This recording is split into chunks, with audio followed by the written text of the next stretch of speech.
حاضرین جمعہ اور خواتین اسلام، سیرت نبوی صلی اللہ علیہ وسلم کا بیان مسلسل چل رہا ہے۔ ربیع الاول میں ہم نے اس کو شروع کیا اور اب تک بھی چل رہا ہے اور آئندہ بھی شاید بہت دن تک چلے گا۔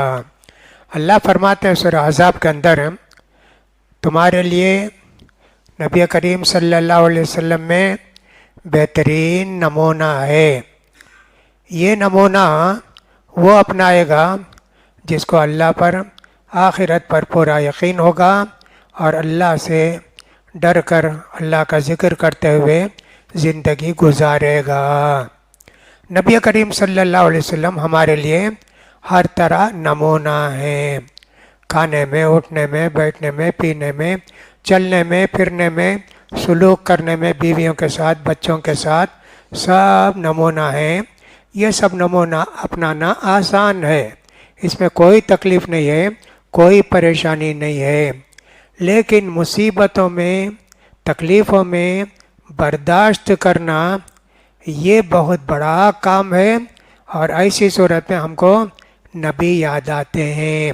کچھ بھی تکلیف آئے، پریشانی آئے دشمنوں کی طرف سے، فوراً ہم کو اللہ کے رسول یاد آتے ہیں کہ اللہ کے رسول کو بھی ایسی تکلیفیں ہوئی ہیں، جبکہ وہ اللہ کے سب سے پیارے بندے تھے، خاتم الانبیاء تھے، سید الرسول تھے، سارے نبیوں کے سردار تھے، سارے نبیوں کا سلسلہ آپ سے ختم ہو گیا، اتنے پیارے، اتنے بہترین، لیکن اس کے باوجود بھی اللہ کے رسول صلی اللہ علیہ وسلم کو بہت ساری تکلیفوں کا، مصیبتوں کا، پریشانیوں کا سامنا کرنا پڑا دشمنوں کی طرف سے۔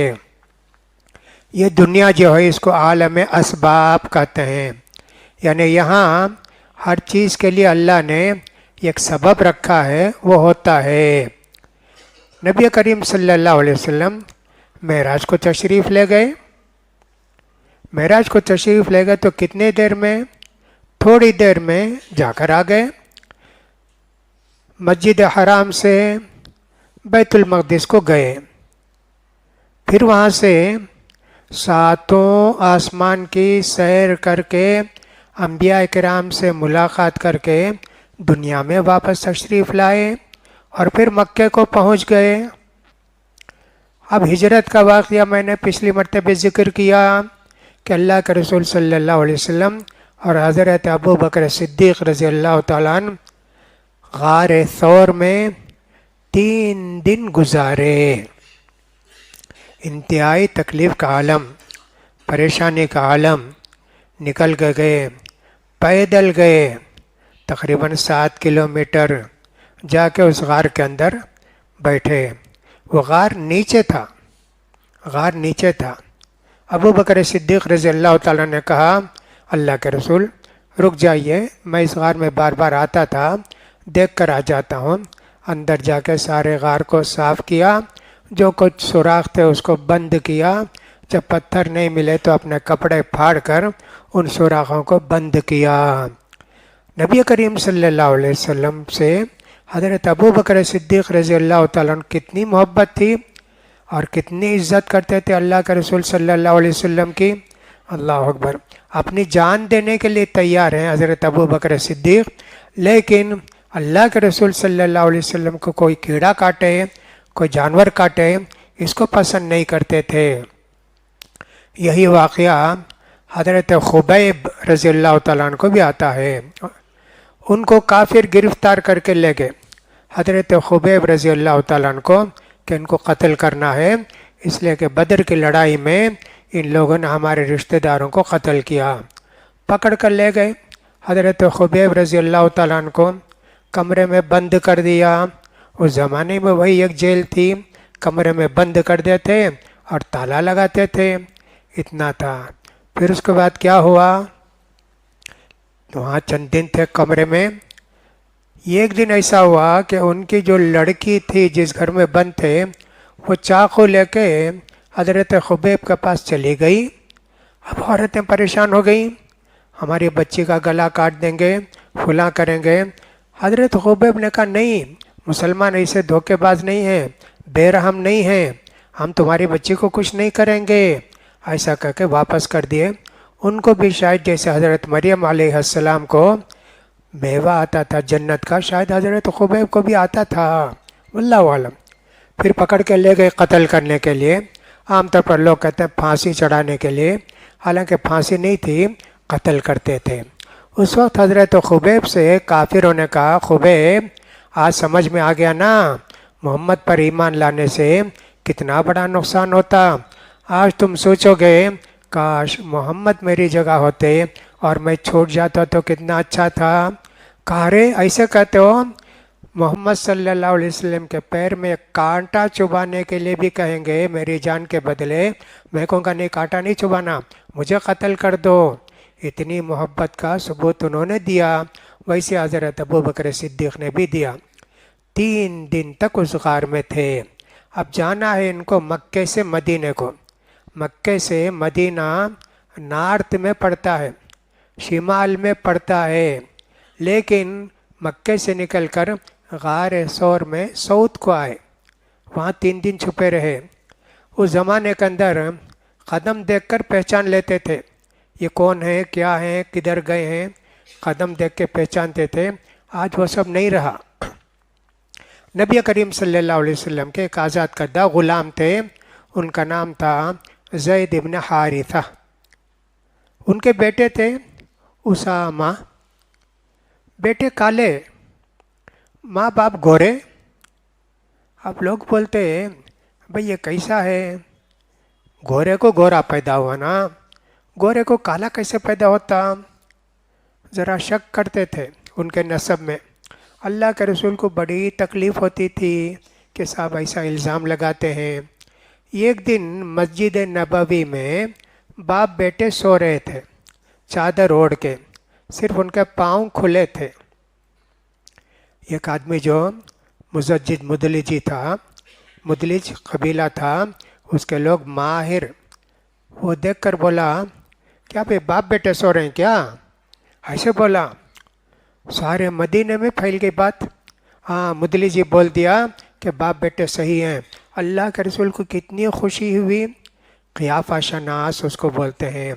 تو اب اللہ کے رسول صلی اللہ علیہ وسلم جو چل کر گئے ہوں گے تو وہ قدم کے نشانات تلاش کرتے، کدھر گئے ہوں گے، کیا گئے ہوں گے۔ کبھی کبھی تو اللہ کے رسول صلی اللہ علیہ وسلم ایڑی کے بل چلتے، نہیں تو پنجے کے بل چلتے، پورا پاؤں نہیں رکھتے تاکہ نشان نہ پڑے۔ اس کے باوجود بھی لوگوں نے تلاش کر لیا، تلاش کر کے غار ثور کے پاس پہنچ گئے۔ حضرت ابوبکر صدیق رضی اللہ تعالیٰ پریشان ہوئے۔ میں نے کہا غار نیچے تھا نا، وہ تو برابر تھا اوپر۔ پریشان ہوئے، یا اللہ یہ کیا ہوگا؟ اگر کوئی آدمی اپنے پیر کے نیچے دیکھے گا ہم پر نظر پڑے گی۔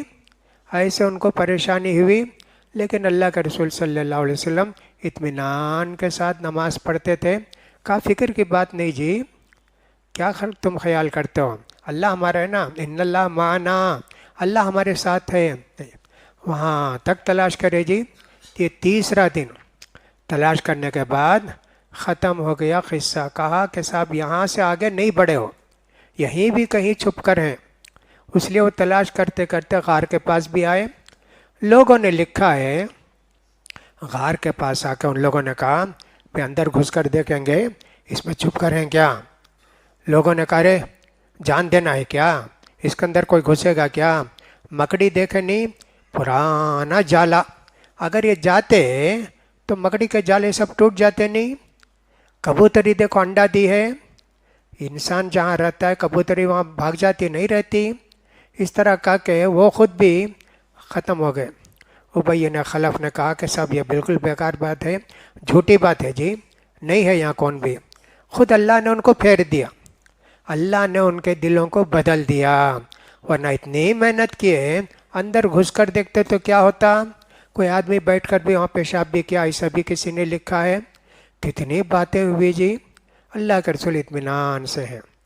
عبد الرحمن بن ابو بکر روزانہ نیوز لا کے سناتے تھے نا، مکے والا ایسا بات کرتے، مکے والے ایسا بات کرتے۔ آخر میں چوتھے دن آئے، کہا صاحب نیوز ختم۔ اب ان کو یقین ہو گیا آپ بچ کر کہیں چلے گئے۔ اب اللہ کے رسول صلی اللہ علیہ وسلم کو جانا ہے، نیچے سے اوپر جانا ہے۔ کہاں جانا ہے؟ جانا ہے سعود سے نارتھ کو جانا ہے۔ تقریباً 40 بستیاں گزری، جہاں جہاں اللہ کے رسول گزرے ہیں آج وہ پوری بستیوں کا نشان ڈال کے رکھے ہیں۔ اللہ کے رسول اس راستے سے گئے، اس راستے سے گئے، اس راستے سے گئے، پورے 40 کے قریب بستیاں ہیں جہاں سے اللہ کے رسول گزرے۔ وہ بستیاں کیسی؟ بکری چراتے تھے، اونٹ چراتے تھے، ان کا دودھ پیتے تھے، گوشت کھاتے تھے، یہی سب ان کی زندگی تھی نا۔ کوئی شہر نہیں تھا، کوئی آباد بستی نہیں تھی۔ اب اللہ کے رسول بھی، حضرت ابو بکر صدیق بھی وہاں سے نکلے اور چلے۔ ایک تو مدینے کو جانے کا ایک راستہ ہے جیسے سب جاتے آتے، لیکن جس آدمی کو حضرت ابو بکر نے طے کیا تھا راستہ بتانا مدینہ جانے تک، وہ کافر تھا لیکن امانت دار تھا۔ وہ لوگ ایسا نہیں کرتے تھے کہ سب خیانت کریں، جھوٹ بولیں، نہیں کرتے تھے۔ مدینے کے لوگ جھوٹ بولتے تھے، منافقین۔ اللہ کے مکے کے لوگ جھوٹ وغیرہ نہیں بولتے تھے، بڑے بہادر بھی تھے۔ تو اس لیے کافر ہو کر بھی حضرت ابو بکر نے ان کو طے کیا ہم کو مدینہ پہنچانا ہے۔ تیار ہوا کہ اس کی مزدوری دینا ہے، بیٹھ کر گئے جی، ادھر ادھر سمندر کے کنارے سے گئے، اتنا مشکل راستہ، پھر بھی اللہ کے رسول بھی، حضرت ابو بکر بھی، اور عبداللہ بن اریقط جس کو مزدوری پر رکھے تھے، یہ تینوں بیٹھ کر جاتے جاتے جاتے بہت دور گئے۔ اللہ کے رسول صلی اللہ علیہ وسلم کو بھوک لگی، حضرت ابو بکر کو بھی بھوک لگی، کتنا برداشت کریں گے؟ ایک ڈیرا تھا، اس میں ایک خاتون رہتی تھی، ام معبد اس کا نام تھا۔ حضرت ابو بکر صدیق بھی اللہ کے رسول بولے چلو کچھ ہوگا کھانے پینے کے لیے، ان سے مانگے۔ دونوں گئے۔ آپ تصور کیجئے نا، 1-2 دن نہیں جی، سیدھا گئے تو 8 دن لگتے مکے سے مدینے کو۔ 3 دن یہاں رہ گئے نا، 11 دن ہو گئے، ہے نا۔ گئے، خاتون تھی، کہا کہ کچھ گوشت ہے، کچھ دودھ ہے پینے کے لیے؟ کہا نہیں، کچھ بھی ہوتا تو میرا کام ہی یہی ہے، مہمان نوازی، جو بھی اس راستے سے گزرتے ہیں ان کی کچھ نہ کچھ خدمت کرتی میں۔ اللہ کے رسول صلی اللہ علیہ وسلم نے فرمایا کوئی بکری ہو تو اس کا دودھ نکال لیں۔ انہوں نے کہا ساری بکریاں تو چرنے گئی ہیں نا، میرا شوہر ان کو لے کر گیا ہے۔ ایک چھوٹی بکری پر نظر پڑی، اللہ کے رسول نے پوچھا وہ جو بکری ہے اس کا دودھ نکال لیں؟ اس عورت نے کہا بکری کا بچہ، ابھی بچہ اچھا نہیں دیتی ہے، چھوٹی، اس میں کیا دودھ ملے گا؟ کہا تم اجازت دو تو ہم دودھ نکال لیتے ہیں۔ کہا ہاں لے جاؤ کرو۔ اللہ کے رسول نے پانی منگایا، اس کے تھن کو صاف کیا، جتنے برتن ان کے پاس تھے سب منگا کے پورا دودھ نکالے جی۔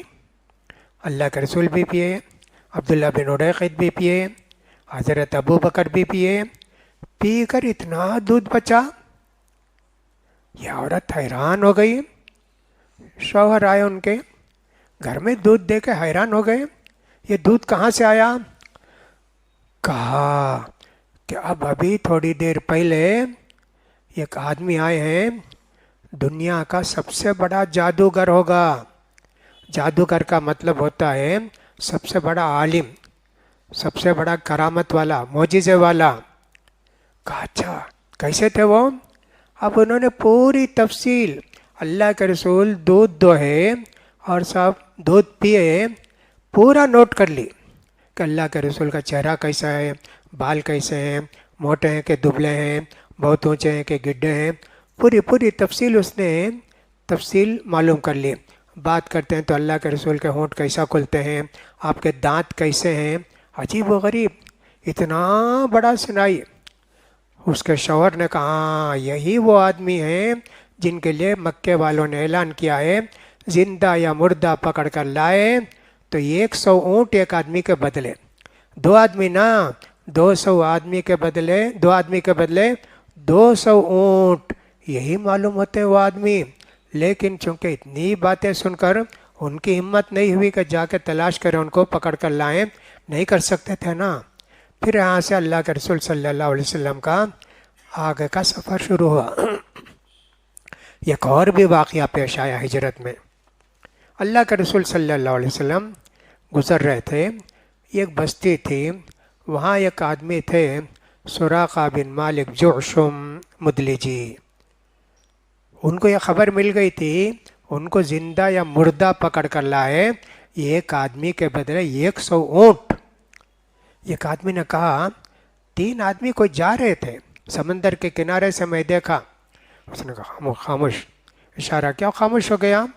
فوراً لڑکے سے کہا گھوڑا تیار کر، گھوڑا تیار کر اور تلوار لے کر آ میری. اور صاحب پھر تیار ہوا جانے کے لیے، ان کو پکڑنے کے لیے تیار ہوا. عرب میں ایسا رواج تھا، گھر سے نکلتے یا سفر پر نکلتے تو کیا کرتے، فال نکالتے. ہمارے یہاں شریعت میں کیا ہے، کوئی اہم کام کرنا چاہتے ہیں، سفر کرنا چاہتے ہیں، کاروبار شروع کرنا چاہتے ہیں، رشتہ بیٹی کا یا خود کا رشتہ طے کرنا چاہتے ہیں، استخارہ کرنا. استخارہ کا مطلب کیا ہوتا ہے، آدمی 2 رکعت نفل نماز پڑھ کے اللہ سے دعا کرتا ہے، اللہ یہ رشتہ میرے لیے اچھا ہو، آسان کر دے اللہ، اور اگر رشتہ اچھا نہ ہو اللہ رشتے کو چھوڑ دے، اللہ دور کر دے. ایسی ایک لمبی دعا آتی ہے، ایسے کرتے ہیں. اسلام کے اندر یہ طریقہ ہے اور بہت اچھا طریقہ ہے. جن کو بھی ضرورت پڑے کاروبار شروع کرنے کی، رشتے کی، فلاں کی، استخارہ ضرور کرو. امام بخاری رحمۃ اللہ علیہ بہت حدیثیں تھیں نا ان کے پاس، ایک حدیث میں ان کو تسلی ہو جاتی یہ حدیث صحیح ہے، لیکن لکھتے نہیں. 2 رکعت نماز پڑھتے، نماز پڑھ کے پھر استخارہ کرتے، تھوڑی دیر سوچتے، ہاں ٹھیک ہے، دل کو اطمینان ہو گیا، حدیث لکھتے. کیسے لوگ گزرے ہیں جی.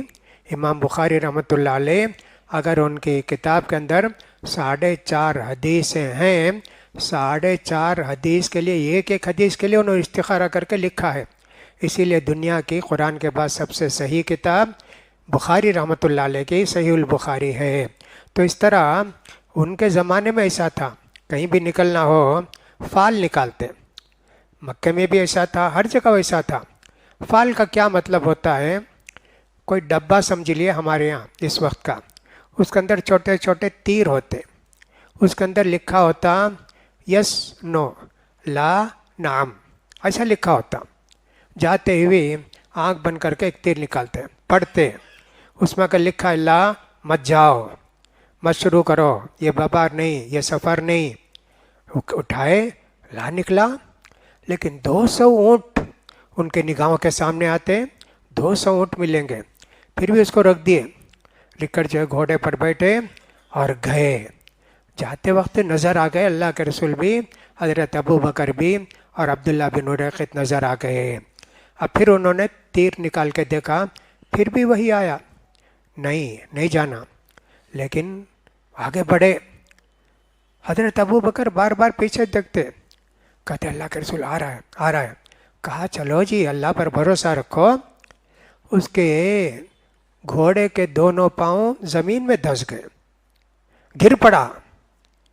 اس لیے کیا رہے معلوم ہوتا ٹھیک نہیں ہے. پھر بھی نکالا فال، نکال کے دیکھا، نہیں جی نہیں جانا ہے.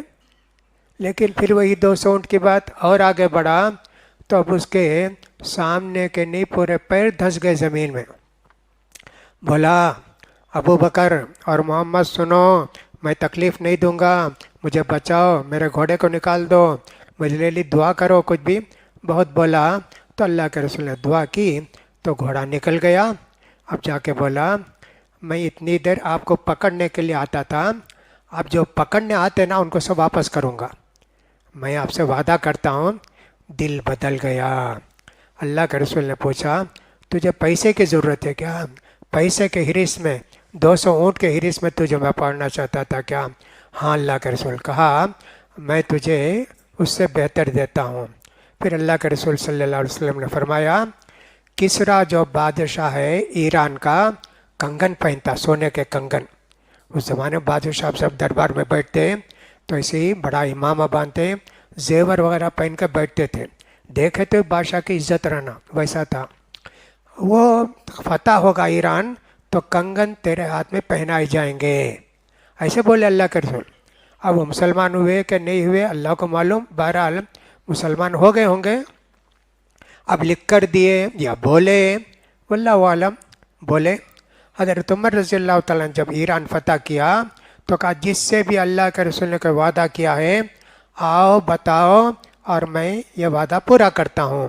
یہ بھی گئے سراقہ، کہا اللہ کے رسول نے مجھ سے وعدہ کیا تھا ایران فتح ہوگا، کسریٰ کے کنگن مجھے ملیں گے۔ حضرت عمر فوراً اس کو پہنائے، کہا سونے کا زیور تو پہننا حرام ہے، پہن کر نکال دیتے، پہنا کر نکال دیے۔ اب دیکھیں ویسا ایک واقعہ پیش آیا جی، اتنا سب ہوا، سفر جاری ہے۔ اب مدینے کے لوگوں کو معلوم ہو گیا کہ اللہ کے رسول صلی اللہ علیہ وسلم آ رہے ہیں مدینے کو، کتنی خوشی، ہر گھر میں عید، اللہ کے رسول آ رہے ہیں، اللہ کے رسول آ رہے ہیں۔ صبح صبح سمجھے سورج نکلنے سے پہلے مدینے سے باہر آتے، قباء کی طرف سے ہی آنا تھا اللہ کے رسول کو، تو قباء کے لوگ بھی، دوسرے لوگ بھی تیار رہتے، ادھر سے آئیں گے۔ جب 11-12 بجے ہو جاتے، دھوپ تیز ہو جاتی، کہا نہیں اللہ کے رسول آج نہیں آئیں گے۔ وہ 3 دن کا حساب انہوں نے نہیں کیا جو غار ثور کے اندر تھی، اس لیے حساب کر کے بیٹھتے تھے، ہو سکتا ہے جلدی آ جائیں گے، ہو سکتا ہے جلدی آ جائیں گے، نہیں اللہ کے رسول چلے جاتے گھر کو۔ جب 12 ربیع الاول کی تاریخ ہوئی، 26 صفر کو نکلے تھے نا، 9 سپٹمبر 620 پر 2 22 عیسوی کو نکلے تھے تاریخ کو نا۔ اب آئے اللہ کے رسول، اس وقت کوئی بھی دوپہر تیز ہو جاتی دھوپ، کون بھی رہتے نہیں، سب گھروں میں رہتے۔ ایک یہودی چھت کے اوپر تھا، اس نے دیکھا کوئی 3 آدمی آ رہے ہیں، بولا یا بنی قیلہ ھذا جدکم، اے انصار کے لوگوں یہ تمہارے صاحب آ رہے ہیں۔ سب لوگ جی آواز سن کے گھر سے اتنی خوشی سے نکلے، تلوار رکھ کے سجا کے آئے، اللہ کے رسول کا استقبال کیا۔ اس طرح اللہ کے رسول صلی اللہ علیہ وسلم کی ہجرت کا سفر 11 دنوں میں پورا ہوا۔ کیسی کیسی مصیبتیں برداشت کی اللہ کے رسول دین پہنچانے کے لیے جی، مکہ چھوڑ کر گئے۔ حالانکہ اللہ کے رسول صلی اللہ علیہ وسلم جب وہ غار ثور کو جا رہے تھے، ایک جگہ کھڑے ہو کر کہا، ابطح جگہ کھڑے ہو کر، مکہ سب سے زیادہ پیاری بستی میرے پاس تو ہی ہے، اگر تیری قوم کے لوگ مجھے مکے سے نہیں نکالتے میں نہیں نکلتا، ایسا اللہ کے رسول نے کہا تھا۔ اب ظاہر بات ہے مکے میں کعبے کے اندر، مسجد حرام کے اندر ایک نماز پڑھے 1,00,000 نماز پڑھنے کا ثواب۔ اب اس کو چھوڑ کر جانا ہے اللہ کے رسول کو، مدینے کو جانا ہے، لیکن کافروں نے نکالا، دعوت و تبلیغ کے لیے جا رہے ہیں، دعوت و تبلیغ کا کام نماز پڑھنے سے بہت افضل ہے، تمہیں نماز پڑھیں گے وہ 1,00,000 ثواب تم کو ملے گا، لیکن دعوت و تبلیغ کریں گے تمہارے ہاتھ پر یا تمہارے ذریعے جتنے لوگ کفر چھوڑیں گے، ایمان لائیں گے، بدعت چھوڑیں گے، اس کا سب ثواب آپ کو ملے گا، دعوت و تبلیغ کا ثواب بہت زیادہ ہے، اس لیے اللہ کے رسول مدینے کو تشریف لے گئے۔ اس طرح اللہ کے رسول صلی اللہ علیہ وسلم قباء کو پہنچ گئے، اور معلوم ہوتا ہے کہ جمعرات کا دن تھا، 4 دن تھے اللہ کے رسول قباء میں، 5 دن تھے، 6 دن تھے بہرحال، لیکن معلوم یہ ہوتا ہے کہ صاحب جب 3 دن 4 دن کے بعد نکل کر جانا چاہتے تھے مدینے کو تو وہ جمعہ کا دن تھا۔ یہاں تک اللہ کے رسول صلی اللہ علیہ وسلم کی ہجرت کا سفر مکے سے مدینے کو پورا ہوتا ہے۔ آپ سوچ کر دیکھیے کیسی تکلیفیں، کیسی پریشانیاں برداشت کر کے اللہ کے رسول صلی اللہ علیہ وسلم نے دعوت حق کو ہم تک پہنچایا، اور حضرت ابوبکر صدیق نے کتنی تکلیفیں اٹھائی اور اللہ کے رسول کے لیے اپنی جان دینے تیار ہوتے تھے۔ ایسے ہی ایمان اسلام کو بچانے کے لیے جان بھی دینا تو اس کے لیے تیار ہونا چاہیے، مال بھی دینا تیار ہونا چاہیے، کوئی بھی بیوی بچوں کو چھوڑنا وہ بھی تیار ہونا چاہیے۔ صحابہ کرام جو ہجرت کر کے گئے، بیوی بچوں کو سب بلا کر نہیں لے گئے، اکیلے اکیلے جاتے تھے، کبھی کبھی بیوی بچے بھی مل کر جاتے تھے، جیسے کہ حضرت ابو سلمہ ام سلمہ کا واقعہ میں نے پہلے آپ کو سنایا. سب کی قربانی دیکھے گئے جی. اللہ تعالیٰ ان سب کی قربانیوں کو قبول فرمائے. اللہ کے رسول صلی اللہ علیہ وسلم کو بہترین بدلہ دے. اللہ کے رسول صلی اللہ علیہ وسلم کی قربانیاں اتنی زیادہ ہیں، ہم زندگی بھر بھی آپ پر درود پڑھتے رہیں گے تو کم ہے. اللہ تعالیٰ ہم سب کو اسلام کی، ایمان کی محبت ہمارے دلوں میں پیدا کرے اور دینی زندگی گزارنے کی توفیق نصیب فرمائے. اقول قولی ھذا واستغفر اللہ لی ولکم ولسائر المسلمین فاستغفروہ انہ هو الغفور الرحیم. الحمد للہ رب العالمین حمدا کثیرا طیبا مبارکا فیہ. اللہم صلی علی محمد وعلی آل محمد کما صلیت علی ابراہیم وعلی آل ابراہیم انک حمید مجید. اللہم بارک علی محمد وعلی آل محمد کما بارکت علی ابراہیم وعلی آل ابراہیم انک حمید مجید. یقول سبحانہ وتعالی فی محکم تنزیلہ انا انزلناہ فی لیلۃ القدر وما ادراک ما لیلۃ القدر لیلۃ القدر خیر من الف شہر. اللہ کی سب سے پیاری کتاب قرآن مجید، اللہ تعالیٰ نے لیلۃ القدر میں اس کو نازل کیا اور مسلمانوں کے لیے نہیں، دنیا کے سارے لوگوں کے لیے قیامت تک کے لیے اس کو ہدایت کی کتاب بنایا. اور مسلمانوں کو بھی حکم یہ ہے کہ سب اس کتاب کی قدر کرو، اس کو پڑھو اور اس کے مطابق زندگی گزارو. لیکن مسلمان ایسے ہیں، قرآن کو چھوتے نہیں، قرآن کو اٹھاتے نہیں، قرآن کو پڑھتے نہیں. کسی مسجد میں فجر کی نماز کے بعد بیٹھ کر 4-6 آدمی سورج نکل کر تھوڑی بلند ہونے تک قرآن پڑھتے، دعا کرتے، پھر اس کے بعد گھر کو جاتے، ان کو ایک عمرے کا ثواب ملتا. اب نیوزی لینڈ میں بھی ادھر بھی ادھر بھی قرآن جلاتے، فلاں کرتے. تو ہمارے دلوں میں قرآن کا کتنا احترام ہے. وہ تو کافر ہیں، ہمارے دشمن ہیں. یہ واقعہ ہمیشہ پیش آتا. یا تو اللہ کے رسول صلی اللہ علیہ وسلم کے مطابق کے خلاف کاتبی لکھیں گے مضمون، یا نہیں تو پھر قرآن جلائیں گے. ان کا کام یہی ہے کہ مسلمانوں کو تکلیف دینا. لیکن ہم قرآن کی کتنی قدر کرتے ہیں ہم کو جاننا چاہیے. ہم اگر معلوم کر لیں کہ قرآن کیسی کتاب ہے، کچھ نہ کچھ پڑھیں گے جی، کچھ نہ کچھ پڑھیں گے. جو کچھ ہم پڑھے بس اتنا ہی، کبھی یاد دلائے مکتب میں، کبھی اسکول وغیرہ میں یاد کرا دینا. اس کے بعد کوئی پڑھتے قرآن؟ کوئی نہیں پڑھتے جی. رمضان میں ذرا کوشش کرتے پڑھنے کی. معلوم ہوتا کہ رمضان میں قرآن پڑھنا، دوسرے مہینے میں نہیں پڑھنا، ایسے سمجھ گئے کیا معلوم نہیں. بہرحال ایسی سب صورتیں ہوتی رہتی ہیں. لیکن ایسا ہے کہ صاحب اس کے خلاف احتجاج کرنا، فلاں کرنا، یقیناً کچھ نہ کچھ فائدہ ہوگا، لیکن کوئی اس سے باز آنے والا نہیں ہے. وہ ممالک تو ایسے ہیں، کہتے ہیں صاحب ہمارے ملک میں اندر ہر آدمی کو آزادی ہے، کسی مذہب کو قبول کرے، کسی مذہب کے خلاف کچھ بولے، کچھ بھی کرے، آزادی ہے.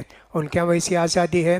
اس لیے ساری اسلامی حکومتیں مل کر کچھ پروٹیسٹ کرے تو بھی زیادہ اثر اس کا ہوتا نہیں، خالی بول کر خاموش ہو جانا پڑتا ہے.